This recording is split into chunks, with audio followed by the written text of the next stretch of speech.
So with that, I want to say thank you so much, Vonani Bila, and we welcome you to the Red Wheelbarrow. We know that this is not your first time, I don't think, with us, and certainly we hope not your last. We are very honored to have you with us this evening. And so the structure for the poetry tonight will be that we invite Vonani Bila to read for about 40 minutes, 30, 40 minutes, depending on you, and then we will have a brief Q&A, and then we'll take a 5-minute break. We'll come back and we will open the mic, where we will do one round of open mic, and then hopefully, if time permits, a second round. All right, with that said, I hand it to you. Thank you. Greetings so much. I see, fellow poets. I'm so humbled, very elated to be part of this great reading of poetry. I don't think I offer anything that you don't know. So I'll just go through, my recent work. I don't know if these poems make sense, but nonetheless, you will be the judges of this work. Just a note on my new poems. They all come from an epic poem. I would like to describe it as an epic, lament from Zala. And these poems are inspired by, the kind of violence that we witness in society. And clearly it's about my nephew who, for some strange reasons, ended up in jail, for all sorts of wrongdoing. And for a very grave, matter, which is murder, and so I'll just go through the poem. And the first part of this poem is called She Forgets. And this is about, the mother of this jailed son, The shack is burning down to its bottom and knees. Fire in the shanties, whoosh, whoosh. Fumes hang in the air. The sky is swamped with blackness. Tears flood the streets, filling streams with blood beyond mopping. Mzala, when your mother thinks about you, she shrugs like a cow being speared and bursts into tears. She weeps as if someone has died. She smears her face with ash and red soil. She sleeps under the mango tree in broad daylight, sweats and snores. She forgets to take a bath despite holding a vaslap and soap in hand. When she bathes, she forgets to wear her gown or wrap a towel. She dials your mobile number. She knows you are a jailbird with a muted voice. She moans, Jele ingati indlala intungu. Jele inshambareko, jele ibulongo. Jele inoro wonyangatsa. Jail is blood, it is hunger, it is a plague. Jail is torture, jail is shit, jail is a nightmare. She imagines the day you were sentenced. The courtroom was full of people baying for your blood. And when the judge handed down the sentence, the sun descending upon your frail face, perhaps the people shouted in delight, there she is, mother of a beast. There she is, a relic. She has lost a huge nest of hair. Doing ordinary things has become impossible. Her blood pressure is a heat wave, but she forgets to go for her clinic checkup. She forgets to make healthy meals, eat pap and fried eggs, or a full loaf of bread and acha, or a quarter with a 2-liter Coke, a dish of beef tripe with extra salt and pepper, stiff pap and sour milk. She throws her hypertension meds in the outside toilet, shouts, put that. She's rushed to Chilidzini Hospital, spends a week on a ventilator, She forgets how she ended up there. She weeps bitterly. The pots of pap and chicken feet burn while she snores. She forgets to scrub and clean and bend the bent pots while she sobs. She forgets to open windows and doors for a whiff of fresh air to cuddle and stroke her back, neck, and heart. When the windows are opened, imaginary snakes, lizards, and geckos hug and dance on window sills. An irate pride of lions with horns from Kruger Park camp and roar. They kick the door like disciplined karatekas, enter the kitchen hut and warm themselves around the furnace. They poke the fires, pull some red embers and juggle them up in the air, cracking ghost-like laughter. Are they watching over her? Owls hoot and mate. Spiders spin their webs in the dark. All these things are a festival of terror in her forest head. Steady ninjas follow her in sleep.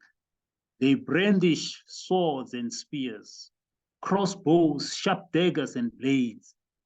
They are wearing steel helmets, iron shirts, and boots. Voices of the invisible ogres scream. She fears the ninjas have come to rob her. They've come to stab her with a knife smeared with snake venom. They've come to remove her teeth with pliers, to scatter them in the field like seeds. She stays awake, but forgets to yawn and leap off the bundled bird. She forgets to laugh and giggle even when jokes are being cracked by radio DJs. She hears the news over the radio, but can't remember the news. She loves Bible stories. She and the Bible are Siamese twins, one. The Holy Book is her headrest. It is a mountain spring of tears and sorrow. Sometimes it's pure bliss. She listens to tales told by the majestic Moses, promising her that one day the son will return home. She goes to the outside loo, stares at the corrugated threadbare zinc roof with its gaping holes. The roof begins to spin and twist. Spiders tiptoe, glide and slide in their geometric and rhythmically spun webs. She falls asleep while seated. She snores, groaning like a heavy-duty truck climbing the Sikhopo hill. Suddenly, she screams and dashes out at the thought of a blood-curdling mamba returning home to patch itself in the cracks of the neglected toilet walls. She forgets to make up her bed. The duvet is disheveled. Strewn over the floor and shelves are cups of unfinished black tea, plates of aged pap, decayed fried cabbage, and chicken feet last eaten moons ago. Acrobatic ants are having a feast. Their tails and elbowed antennae are up. Stack of nose-bursting, fermenting, crumpled wet laundry will soon become a mountain of fabric. The urinal bottle is foaming up. Wardrobe doors are wide open. The bedroom is a hammerkop's nest of objects and creeping creatures. A snake pops up from a basket full of sweaty socks and underclothes. This is a prison for the sweat-dripping insomniacs. Mzala, your mom says making a bed is a useless chore. The real chore is the unmade bed of hornets and horseflies buzzing in her mind. The strewn tissues on the floor are fine. She unblocks the noses. She thinks you only have one unwashed blanket to fold on the cold and hard floor. And she's right. It is a breeding hotbed for blood-sucking ticks and fleas. She surreptitiously likes the free roaming piglets bossing the streets. They are tired of the messy pigsty and scared to be eaten by a big pig when hunger pangs reach a deafening crescendo. She locks the house, yet forgets the keys in her palms. She goes to the spaza to buy bread. She forgets the coins at home. She accuses the shop owner of pinching. She hangs the unwashed laundry on the line. She forgets to greet the good neighbors. When neighbors greet her with their glowing smiles, she zips her lips, folds her face, she sobs, hmm, hmm. Mzala, she washes your pants and shirts, underclothes and socks, your church uniform and old school blazer.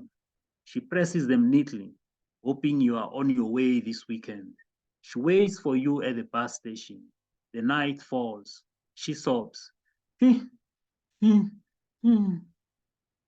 She forgets to feed the chickens, not even when they angrily stomp and march into the kitchen. She forgets to pay the monthly burial society subscription. Oh, she only remembers when the bell announces the death of a villager. She forgets to go for a walk along the Ritabe River, where she must draw holy water, gain spiritual stamina, find a balance in life. She forgets to tread into the bush to collect firewood. She believes there are enough units left on the electricity box while it is zero. She buys electricity and forgets to load the units. She returns to the dealer without a coupon. The dealer at the corner shop does not quarrel with her. He understands. At the communal water tap, she fills containers with water, pushes the wheelbarrow, and leaves the tap running. The community complains she wastes water. They report her to the chief. The chief summons her. She forgets to attend the meeting. The chief understands. She is scared of the dark night and its sounds. Chirping crickets, hooting owls, barking dogs, gunshots, and goomba goombas. She smiles when the stars shoot, when the moon sparkles. Hallelujah, amen. Hallelujah, amen. She receives a call from a daughter from Johannesburg. Zivulavula na mani. Vulavula. It's me, mama. Oh, n'wananga. A ndzi ku i madigevenga ya tiko leri. Mepe wa mina wa lahleka. Who am I speaking with? Please talk. Oh, my daughter, I thought it was the rascals of this land. My map is vanishing. She swims in tears, drowns in sorrow. She can't smell the sweetness of cologne anymore, nor the aroma of spiced chicken stew. Zala, you are her only son, a loving son who took care of bedridden grandfather. Zala, you fed him with soft porridge better than your grandma, cleaned his room better than your grandmother and mom's, bathed him every day, made up his bed every day. His room was sparkling and sweet. Tell me, Mzala, what squashed that loving heart and threw it to the dogs? Look what you've done to your mother. She forgets small things that complete a day. Sleep is foreign in her world of loss. Antidepressants can only brush the pain for a while. They do not lacerate it fully. Social workers and medics are trying their best, but the cut is too deep. She wriggles and hallucinates because life is like rising and crashing waves. She is stuck here like a hermit in the clouds. She wants to see you there inside hell, but you are out of reach like a slippery fish, like a star darting across the dark night. She survived the fires of COVID-19, but will she survive the flames of your absence? She survived the fires of COVID-19, but will she survive the flames of your absence? This uncrossable threshold when her heart is hemorrhaging this bed. She prays day and night, rolls on the floor. She prays in the kitchen, in the woods. She fasts, hoping God will have mercy on you. She weeps in mountains and fountains, in canyons and abandoned fields. Dew covers her reeling feet and rough hands. She rests her anguish in tree branches and long grasses. One day, Mkokeli will take off her sacred church garments. ropes and woolen strings. She will consult the bones. But what will she do when the bones speak, saying your son is not himself anymore, but a spirit transformed into evil? So will this curse pass like falling dynasties, dry up like a desolate stream? Home is no longer a bed of roses. Your mom's taste buds are dead, sugary or vinegary, all tasteless. It's not Corona that killed her taste buds. It's not Corona that washed and squeezed the heart so thin. It is you, Mzala. Look what you've done to your mother. Despite her sunken eyes, wobbly feet, and tormented heart, she cannot excuse your barbarous behavior. She's your mother. She stands by you always. She can't look away always. She can't walk away always. Mwana uluma ehandle nalenzeni. A child bites inside and outside. Criminals are also children of God. Criminals are also children of God. Perhaps we failed you, Mzala. Perhaps our poverty messed up your head. Perhaps the absence of your father failed you. Perhaps being black in the world is a curse. But still, look what you've done to your mama. Look what you've done to mama.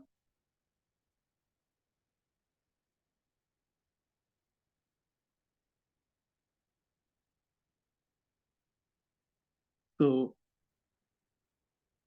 now the son returns. Now he returns. So this is conversation between, the son and the mother. When you finally return, mommy will ask, where have you been, my son, my innocent son? Inside a red hole, dear mama.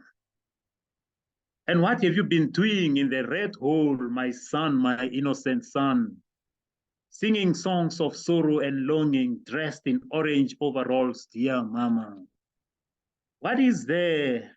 Why is there ash upon your back, my son, my innocent son? Because I doused the shack with petrol, dear mama. Why are your eyes bloodshot, my son, my innocent son?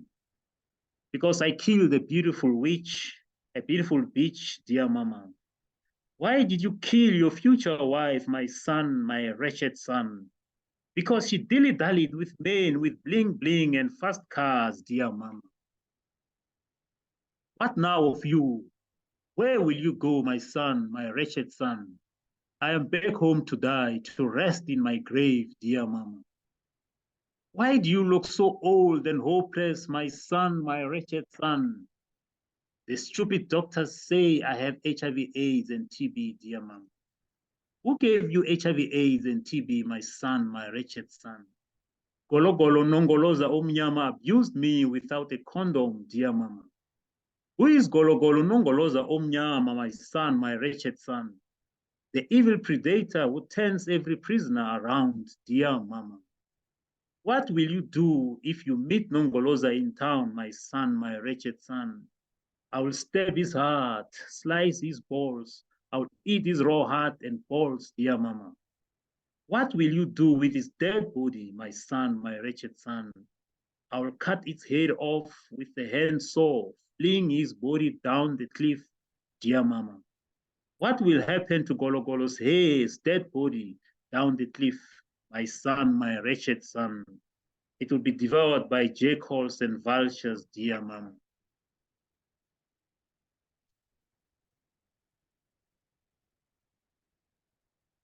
Yeah, I don't want to depress you all the time, so I must also do something that's more warm. I don't want to be known as that poet who always writes, all these horrible things, bad things about. So this one is from my 2006 collection called Magic Stand Fires. And this is about the fire of love as well. It's called Overnight Accommodation at an Ex-Fiancee's Mansion. I do fall in love as well. When I stepped out of the late aircraft, I huddled to the arrivals lounge. I knew my 20-something ex-fiancée was patiently waiting for me. Black woman of fire, she always brings a smile to my face. We hug, kiss my cheek too tight, eclectic, lovely perfume. I marvel at the spring shape, suitable. Then we drive in a Jaguar to the suburbs, listening to sweet sounds from the DRC's Kwasa Kwasa, my taste of music.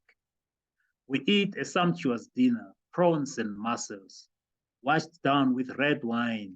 Wim Mertens, the pianist, sails us to the woods and flower gardens. I hold her hand, kiss supple fingers, look into and drown in her charming eyes.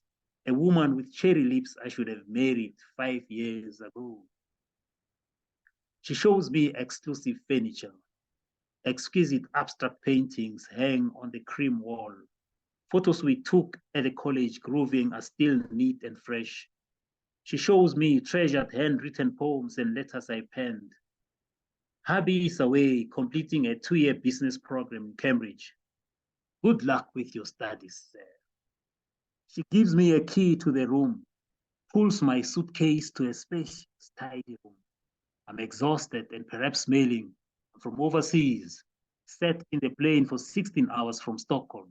She suggests I take a shower. I'll join you in the shower. Steam rises. We jab each other with warm kisses. Hearts giggle. It is home. I switch off the lights. Sparks in the heart still glow. We listen to rhythms of the soul. I'm lonely, Vonani. I need you, love. On the road of darkness, we dance like intoxicated witches, stroke each other's parts, bodies in collision, weld the souls in unison. In the morning, she brings original Italian espresso to the bed. Continue from where we left off. A phone rings. It's a husband from England. A cell phone rings. It's my girlfriend from Polokwane.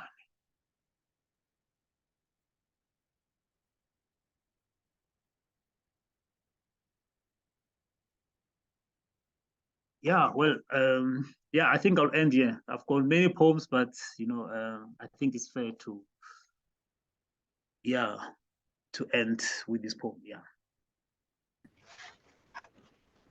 Wow, are you sure we could listen to a few more? But if that's really where you want to start, Bila, are you sure? Yeah, I think I'm sure. I like to read more, but I mean, yeah. I mean, you are more than welcome to read. It feels like a very short reading, and also we started late, so feel free, but it's up to you. I'm going to urge you to read some more, Vonani, please. We wait. Okay, let me read some more. Don't disappoint us. Yeah, okay. Well, this one is called Woman Behind the Window. And it's from Magic Stand Fires as well. Still I cry for my native continent.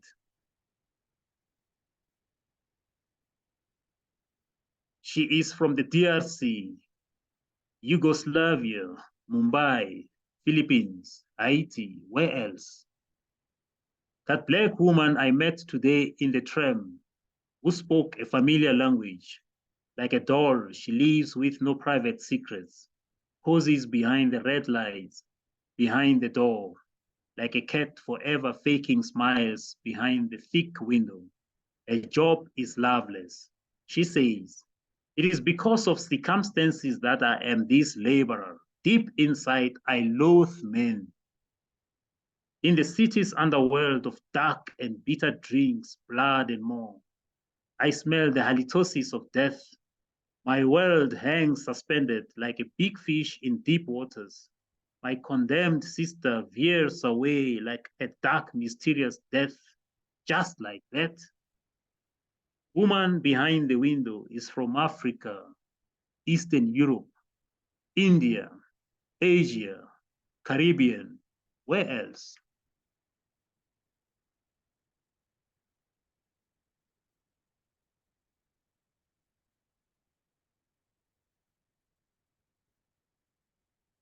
And this one is called Heartbroken Traveler.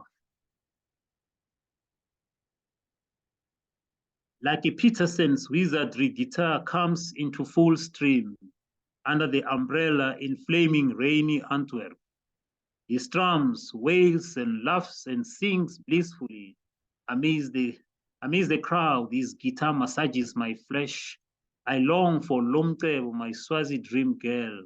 He sings soulfully. I clap, dance with my head and shoulders. A sweating kind of gypsy drunk hobbles towards me. She hugs and kisses my forehead. I like your dreadlock, sexy boy, my Bob Marley. The overjoyed drunk with missing teeth whispers, pressing my precious commodity in my pants. How much do you want, buddy? 100 euro? 150 euro? Come on, service me, man. Me, come on. I don't mix flesh with tired cows. I'm rocked by the rhythms and blues of Lucky Peterson. But if the job of a black man in Europe is to play soccer and beat bongos and get his spear like part diving and stabbing indiscriminately just for a pizza, then I'm catching the next wing straight to Elim for my heartbroken traveler.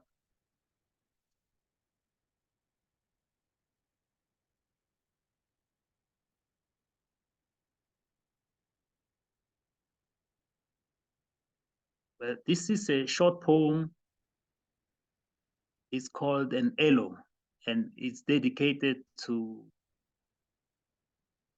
Yabisi Lenkosi, a visual artist who passed away some years ago from the Maritzburg area. You are a burning aloe. Your warm leaves brave the dryness and stillness of winter deserts. Deep roots firmly anchored to the ground. Your staccato laughter is like burning aloe leaves, spreading seeds across the land.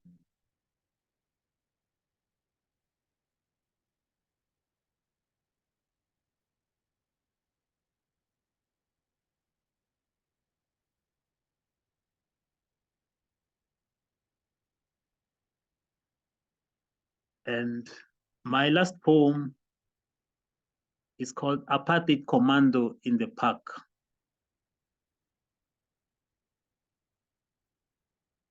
And this is for the new vagabonds in free South Africa. His rugged body sprawled on the lawn like a dog, old apartheid commando with scruffy beard and unkempt bushy hair mumbled, Gaffer Sakak. People simply walked past, talking into cell phones. His smelling, drunken girlfriend in tattered wear hobbled closer. She hugged and kissed him so madly, gave him a bottle of liquor. He guzzled the beer, swearing. Then he picked up his sign, unemployed, please help. Thank you.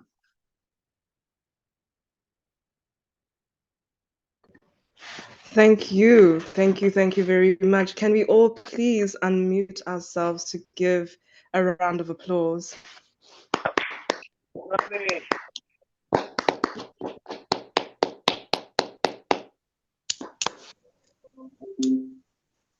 So thank you very much for that reading, that wonderful reading where you took us into so many different places.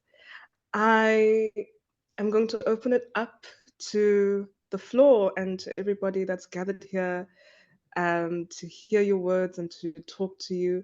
Are there is there anybody that would like to ask a question, offer praise, etc.? The floor is yours. You can either raise your hand or you can just unmute yourself. Jacques, I see you. Take it away, Jacques. Jacques, I think you might be muted.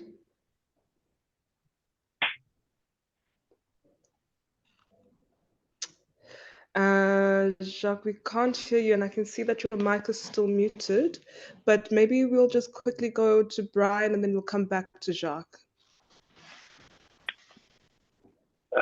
Hi, Vonani. Hey, Brian, good to see you. Hey, nice. It's just been so wonderful to hear you. I've been sitting here and my wife has been saying unmute and clap, unmute and clap the whole time. So I just want to thank you. It's been just fantastic to hear you. And I miss your dreadlocks still. That's why I'm not sexy anymore.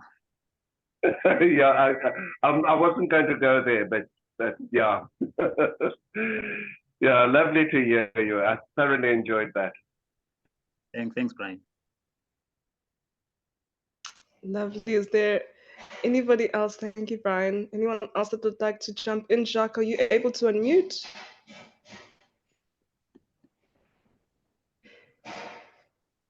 All right. There are lots of technical issues happening this evening, but we are still pushing on. Liesel, I see. I'm fascinated by the epic, and I'm hoping this is part of the next new big event. Or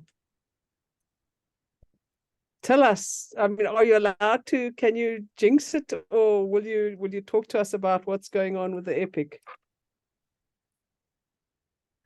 Thanks, Liesel. Well, this is work in progress, and I'm trying to experiment with different voices in my work as well, so that it's more diverse in terms of inclusivity of voices. I hope perhaps in the coming year or two, maybe the work, will be made available. Perhaps I'll find a possible publisher. There are publishers in the house I can see.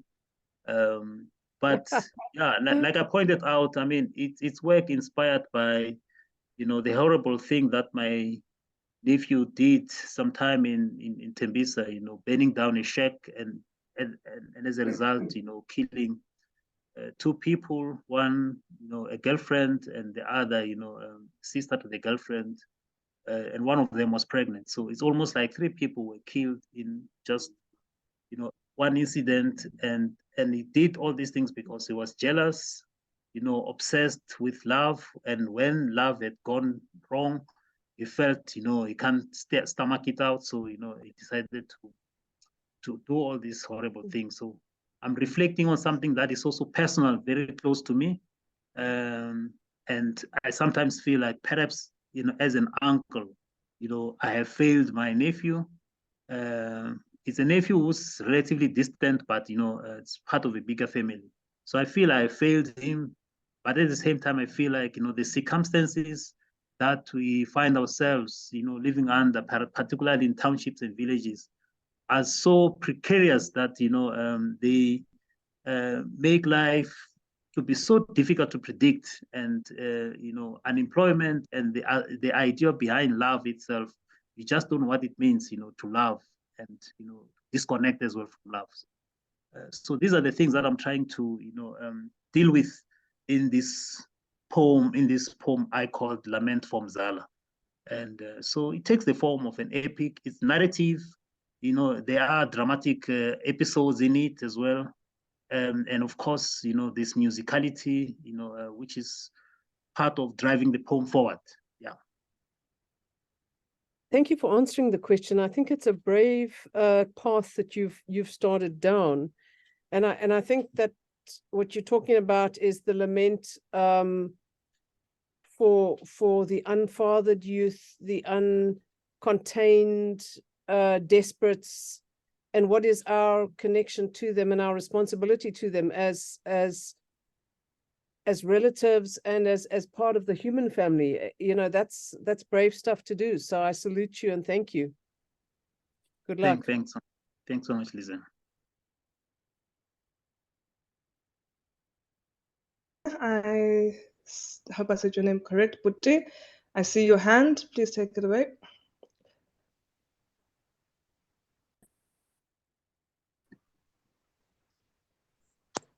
Oh, is it me?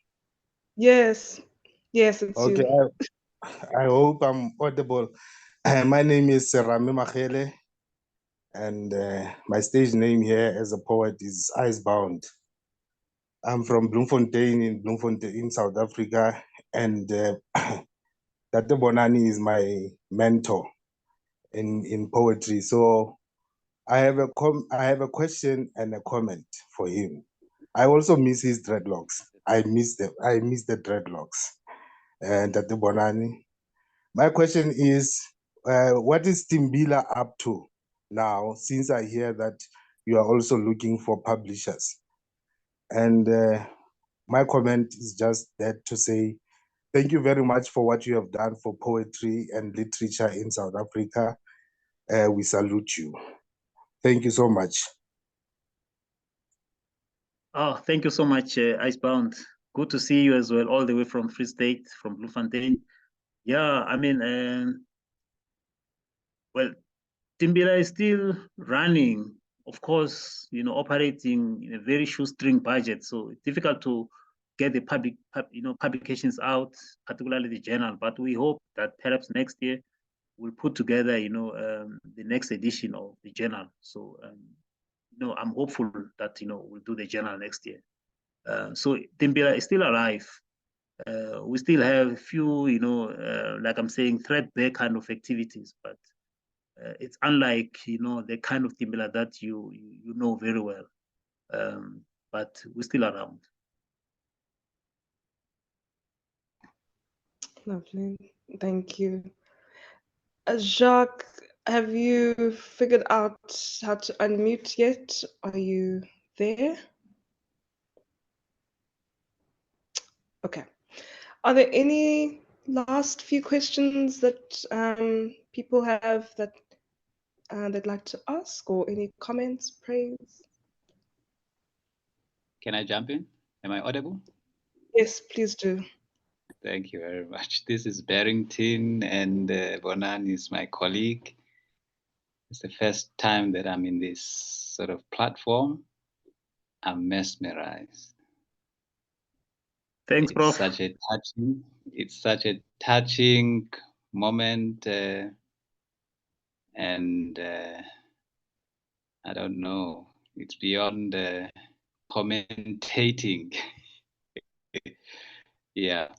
Especially you see when you delve into such kind of poetic expressions that actually dig deep into part of your emotional existence.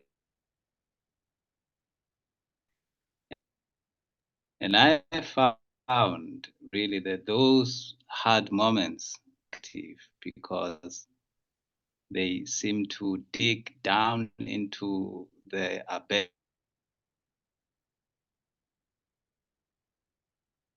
of those emotions that are able to bring to the surface the new. And it's quite refreshing to sit under such an expression and experiencing it live. And thank you so much. Thank you for sharing not just only your voice, but your experiences and sharing your being, in fact, because I can hear the projection of not just yourself, but everyone else that is attached to you. And I feel like I'm also creeping into some of the verses and the words and the expressions and the phrases as I want to get some tiny connection with you. Thank you so much. No, thanks so much. Thanks so much, Prof. Yeah, thank you so much. All right. Oh, Nosizwe, I think I saw you unmute. Did you? No. All right. Ed, please jump in. Yes, indeed. Thank you. Thank you, Vonani. It's the first time I'm hearing you read. Really enjoyed as well as, just like Liesel, really enjoyed the long character study. And I also found it interesting because of although it's tragic, the possibilities for comic, you sort of balance, seem to be juggling. I quite enjoyed that sort of walk you were doing with those two things. I don't know if you want to say more about that. Yeah, I mean, even if we drown under the weight of calamity and precarity, I feel like, there are always moments of, satire, around us, moments of, light moments that we need to, so those light moments for me are some kind of comic relief, that assist, us to be complete as human beings. Because how do you deal with the pressures of witnessing your son, ending up in prison without the hope that, he will return, the possibility of him returning, or if he returns, whether he will be in a position to be rehabilitated and whether he's going to fit in society and so on. So these kind of pressures, I think, for family members, particularly the mother of this jailed son, for me, become so so unbearable. But at the same time, human beings have a way of coping with all these things. So despite the mother problem with forgetfulness, there is something that makes her complete as a human being. So you're right. I'm trying to combine these different moods in the poem. The sad, the lamentary, as well as the light-hearted kind of mood in the poem.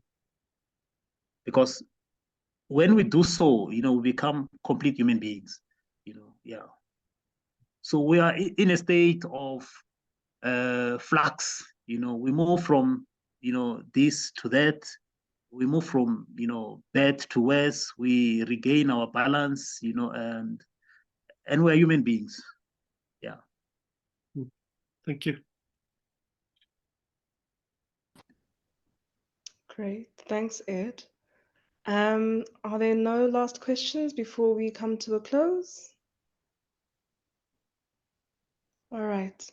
Well, with that, and on that note, Dada Bila, thank you so much for being with us, and thank you for sharing your work with us. And another round of applause. Please feel free to unmute yourselves.